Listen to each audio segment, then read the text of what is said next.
Hi everyone. We have family night again since all the kids are here. They came home from university.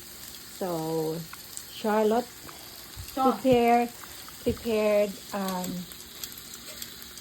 barbecue for her siblings. Look, she's cooking, and then there's a lettuce here and mushroom and also corn. So why would we go out to eat in a restaurant if we can do it at home? So we can save a lot of money.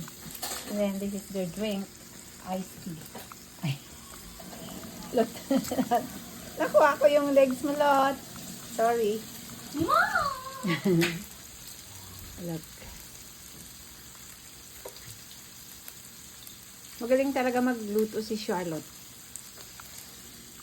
She was the one who prepared this one. But we bought this in Costco. It's already like that. So we just put ingredients in it. Wow. Thank you, Lot. Really? Lot. Charlotte is really a very good sister. She went to work from 12 to 4. Then she rested and now she's cooking for her siblings and for mommy and daddy. Thank you, Charlie.